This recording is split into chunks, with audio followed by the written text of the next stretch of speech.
ہوا کہ اللہ تعالیٰ نے ہمیں نماز مغرب باجماعت ادا کرنے کی توفیق عطا فرمائی۔ دنیا کے اندر جو بھی کام ہوتا ہے فقط اللہ کی توفیق سے ہوتا ہے۔ پتا کے درخت سے ایک پتا گرتا ہے وہ اللہ کی اجازت سے۔ سیاہ رات ہو، سیاہ پتھر ہو، سیاہ پانی ہو، اس کے نیچے سیاہ چیونٹی رینگ رہی ہو، اللہ تعالیٰ اس چیونٹی کو بھی جانے۔ اللہ تعالیٰ نے تمام مخلوقات کو پیدا کیا، اتنی بڑی زمین کو بنایا، بلکہ یہ ایک زمین نہیں 7 زمینوں کو بنایا، اسی طرح 7 آسمانوں کو بنایا۔ ہر ایک آسمان دوسرے کے سامنے ایسے ہے جیسے کوئی بڑے میدان کے اندر کے ہیں۔ تو یہ سب کا سب اللہ تعالیٰ نے بنایا۔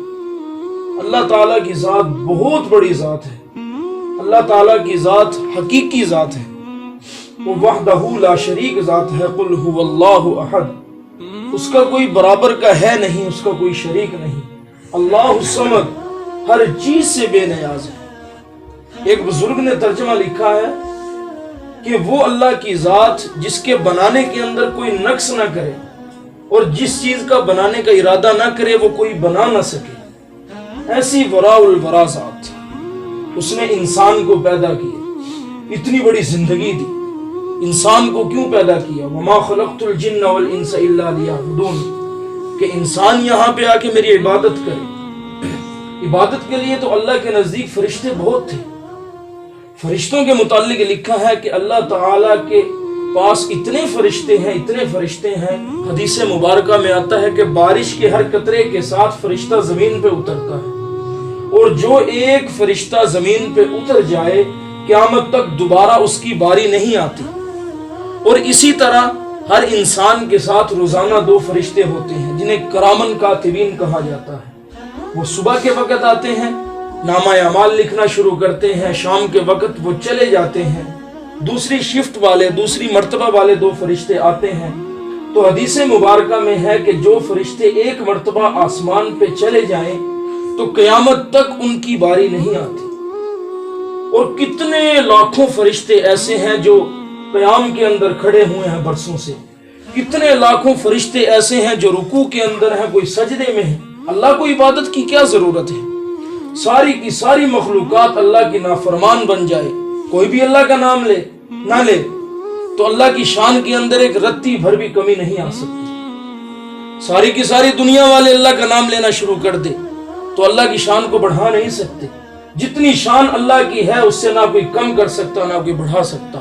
اتنی وراء الورا ذات۔ انسان کو پیدا کیا، انسان کو 3 اندھیروں میں پیدا کیا۔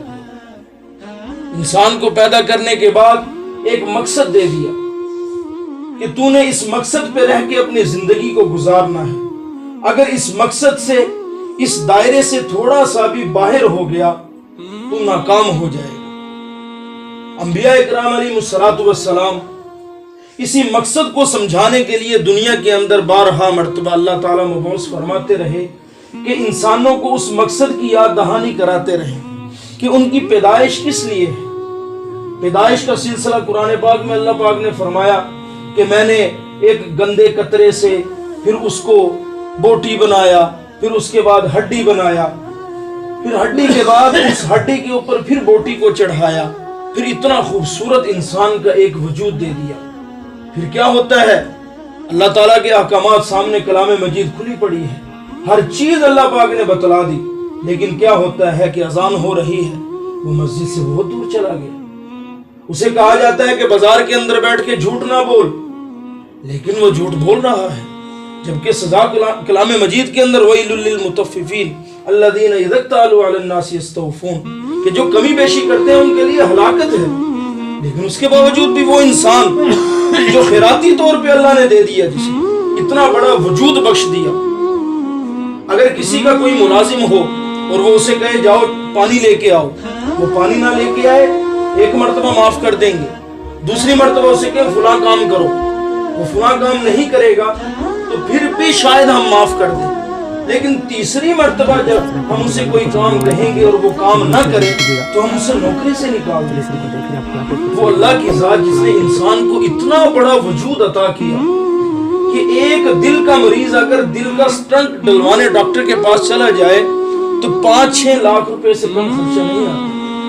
کسی بھی چیز کا جسم کے کسی بھی کوئی حصہ ڈیمیج ہو جائے، خراب ہو جائے، اس کا آپریشن کروانا پڑ جائے تو لاکھوں روپے کا سرمایہ ہمارا ضائع ہو جاتا ہے.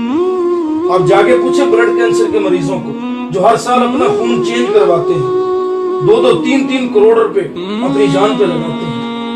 تو اتنا ہمارا اللہ پاک نے ہمارا انتظام کر دیا. الحمدللہ صحت یابی کے ساتھ ہم گھوم رہے ہیں، پھر رہے ہیں. اتنا وجود، اتنا کچھ سرمایہ ہمارے اوپر خرچ کر دیا، لیکن اس کے باوجود اذان ہوتی ہے ہمارے کان پہ جوں نہیں رہی ہوتی.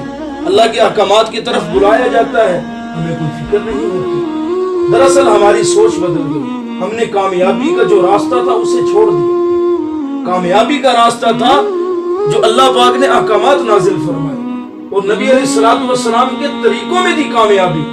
آج ان ساری کی ساری کامیابیوں کو چھوڑ کے میں نے کامیابی اپنے اس کاروبار کو سمجھ لیا کہ میں سارا دن دکان پہ بیٹھوں گا تو مجھے رزق ملے گا. آج میں نے مجازی خدا دکان کو بنا لیا. میں سوچتا ہوں کہ زمین کے اندر ہل لگاؤں گا، اس کے اوپر محنت کروں گا تو مجھے پھل ملے گا. میرا اللہ پہ یقین ختم ہو گیا. میں نے لفظ اللہ اور لفظ محمد کو مانا ہے. اللہ کی پیدائش کو، اللہ کی ذات کو، اللہ کی حقیقی ذات کو میں نے ماننا چھوڑ دیا. آج پریشانیاں ہیں. آج گھر گھر کے اندر اتنی پریشانیاں ہیں کہ انسان پہلے سنا کرتے تھے کہ ایک بندہ کماتا اور 10 کھایا کرتے تھے. آج 10 کمانے والے اور 10 ہی کھاتے ہیں، پھر بھی پریشانیاں ہیں. یہ کیا وجہ ہے؟ جو اصل اللہ تعالیٰ نے راستہ ہمیں دیا تو اس راستے کو ہم نے چھوڑ دیا. حالانکہ انسان کی زندگی ہے، یہ سانس جو چل رہا ہے، اگر یہ سانس باہر آتا ہے تو انسان کی زندگی ہے. اگر یہ سانس انسان کے جسم کے اندر ہی رہ جائے تو انسان کی موت ہے. آج بڑے بڑے سائنسدان یہ دعویٰ کرتے ہیں کہ ہم نے روبوٹ بنا دیا. کیا کسی نے یہ دعویٰ کیا کہ انسان کے جسم سے روح نکل گئی اور اس کو کمپیوٹر کے ذریعے اس جسم کو ہلا کے دکھایا؟ یہ بالکل بھی نہیں میرے بھائی، بالکل بھی نہیں ہو سکتا. یہ اللہ کا عطا کردہ وجود. آج تک کوئی ایسی دوائی، ایسی ویکسین تیار نہیں ہوئی جو کسی انسان کو دوبارہ زندہ کر دے. موت اٹل حقیقت ہے. موت کے بعد ایک بہت بڑی زندگی شروع ہونے والی ہے. اس زندگی کو اس زندگی کے ساتھ جو مرنے کے بعد شروع ہونے والی ہے موازنہ کیا جائے تو ہم موازنہ نہیں کر سکتے. اللہ پاک نے فرمایا کہ دنیا کی جو زندگی ہے میرے نزدیک اس کی قیمت تو مچھر کے پر کے برابر بھی نہیں. اس دنیا کی تو میرے ہاں وقت ہی نہیں. وَمَا الْحَيَاةُ الدُّنْيَا إِلَّا مَتَاعُ الْغُرُورِ. یہ دنیا کی زندگی تو ویسے کا ویسے ہی دھوکے کا سامان ہے. کلام مجید میں اللہ پاک نے بارہا مرتبہ فرمایا انما اموالکم واولادکم فتنہ، کہ جس اولاد کے لیے سارا دن رات ہم اپنا پیٹ کاٹ کے بھوکے رہ کے اتنا کچھ جمع کر کے چلے جاتے ہیں، بعد میں کیا ہوتا ہے؟ وراثت میں لڑائیاں ہو رہی ہوتی ہیں. میرے حصے میں میرے باپ نے یہ نہیں دی، میرے حصے میں یہ مکان آنا تھا اس نے یہ نہیں دیا. وہ کہاں گئی دولت، وہ کہاں گیا پیسہ؟ تو میرے بھائیوں یہ دنیا کی زندگی عارضی ہے. اللہ تعالیٰ نے یہ موقع دیا ہے انسان کو، کیونکہ انسان کو اللہ تعالیٰ نے 4 زمانے عطا کیے ہیں. ایک زمانہ ماں کے پیٹ کے اندر، دوسرا زمانہ یہ 20 سال کی زندگی، 30 سال کی، 60 سال، اوسطاً 60 سال کی زندگی. اس کے بعد تیسرا زمانہ قبر کا زمانہ ہے اور چوتھا زمانہ آخرت کا ہمیشہ ہمیشہ کا زمانہ ہے. تو اب ایک زمانہ ہمارا گزر چکا، دوسرا شروع ہو گیا. اب اس زمانے کے اندر ہم الدنیا مزرعۃ الآخرہ، جیسے ہم پڑھا کرتے ہیں کہ اس کے اندر جیسی کھیتی بیجیں گے ہم آگے جا کے 2 زمانوں میں وہی کاٹیں گے. یہ نہ ہو کہ میں دنیا کے اندر اپنی زندگی کو لاپرواہی کے اندر گزار دوں اور جب قبر کے اندر مجھ سے سوال ہوں میں سوالوں کے جواب بھی نہ دے سکوں. حشر کے اندر میں ادھر کھڑا ہوں اللہ کے سوالوں کے جواب بھی نہ دے سکوں. آج میں چوری کرتا ہوں تو میری یہ کوشش ہوتی ہے کہ کسی کو پتہ نہ لگے.